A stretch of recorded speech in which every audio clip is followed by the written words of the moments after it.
आप सुन रहे हैं श्रीमद् भागवत गीता पंचदश अध्याय। इस अध्याय में संपूर्ण जगत के कर्ता हर्ता, सर्वशक्तिमान, सबके निहंता, सर्वव्यापी, अंतर्यामी, परम दयालु, सबके सूर्यदेव, सर्वाधार, शरण लेने योग्य, सगुण परमेश्वर पुरुषोत्तम भगवान के गुण, प्रभाव और स्वरूप का वर्णन किया गया है एवं क्षर पुरुष, क्षेत्र, अक्षर पुरुष, क्षेत्रज्ञ और पुरुषोत्तम परमेश्वर, इन तीनों का वर्णन करके क्षर और अक्षर से भगवान किस प्रकार उत्तम है, वे किस लिए पुरुषोत्तम कहलाते हैं, उनको पुरुषोत्तम जानने का क्या महात्म्य है और किस प्रकार उनको प्राप्त किया जा सकता है, इत्यादि विषय भली भांति समझाए गए हैं। इसी कारण इस अध्याय का नाम पुरुषोत्तम योग रखा गया है।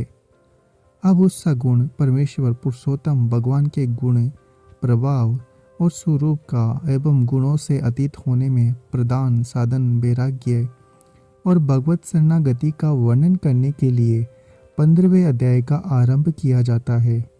यहाँ पहले संसार में वैराग्य उत्पन्न कराने के उद्देश्य से 3 श्लोकों द्वारा संसार का वर्णन वृक्ष के रूप में करते हुए वैराग्य रूप शस्त्र द्वारा उसका छेदन करने के लिए कहते हैं।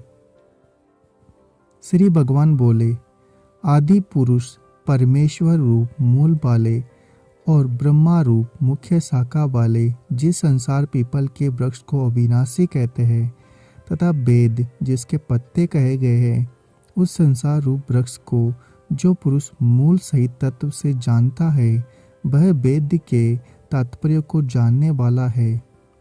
उस संसार वृक्ष की तीनों गुणों रूप जन के द्वारा बढ़ी हुई एवं विषय भोग रूप कोपलों वाली देव, मनुष्य, तिर्यक आदि योनि रूप शाखाएं नीचे और ऊपर सर्वत्र फैली हुई है तथा मनुष्य लोक में कर्मों के अनुसार बांधने वाली अहंता, ममता और वासना रूप जड़ें भी नीचे और ऊपर सभी लोकों में व्याप्त हो रही है।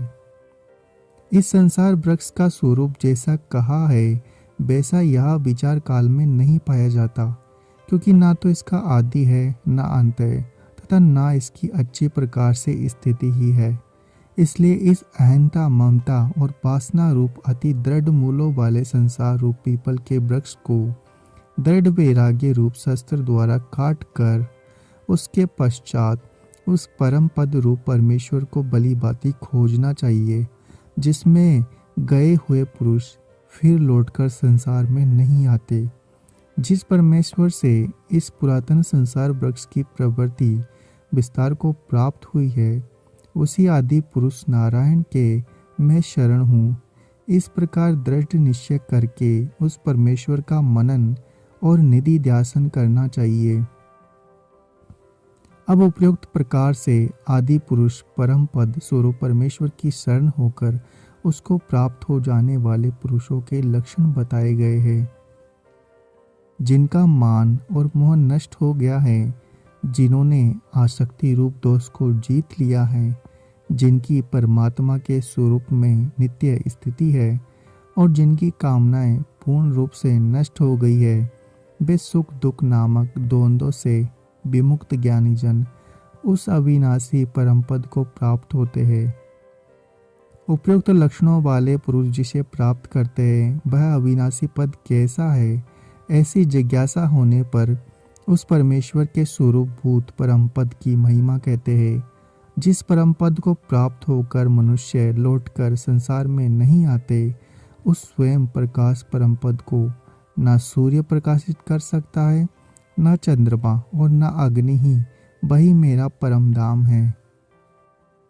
उपयुक्त प्रकार से बंधे हुए जीव का क्या स्वरूप है और उसका वास्तविक स्वरूप क्या है, उसे कौन कैसे जानता है।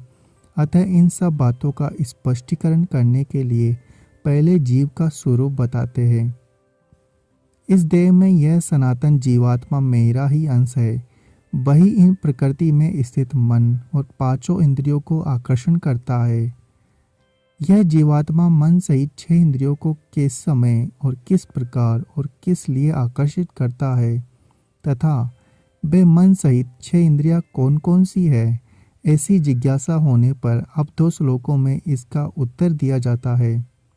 वायु गंध के स्थान से गंध को जैसे ग्रहण करके ले जाता है, वैसे ही देहादि का स्वामी जीवात्मा भी जिस शरीर का त्याग करता है, उससे इन मन सहित इंद्रियों को ग्रहण करके फिर जिस शरीर को प्राप्त होता है उसमें जाता है। यह जीवात्मा श्रोत्र, चक्षु और त्वचा को तथा रसना, घ्राण और मन को आश्रय करके अर्थात इन सब के सहारे से ही विषयों का सेवन करता है। जीवात्मा को तीनों गुणों से संबंध, एक शरीर को छोड़कर दूसरे शरीर में जाने वाला और शरीर में रहकर विषयों का सेवन करने वाला कहा गया। अतएव यह जिज्ञासा होती है कि ऐसे आत्मा को कौन कैसे जानता है और कौन नहीं जानता। इस पर 2 श्लोकों में भगवान कहते हैं, शरीर को छोड़कर जाते हुए को अथवा शरीर में स्थित हुए को अथवा विषयों को भोगते हुए को इस प्रकार तीनों गुणों से युक्त होकर अज्ञानी जन नहीं जानते। केवल ज्ञान रूप नेत्रों वाले विवेकशील ज्ञानी ही तत्व को जानते हैं। यत्न करने वाले योगी जन भी अपने हृदय में स्थित इस आत्मा को तत्व से जानते हैं, किंतु जिन्होंने अपने अंतःकरण को शुद्ध नहीं किया है, ऐसे अज्ञानी जन तो यत्न करते रहने पर भी इस आत्मा को नहीं जानते।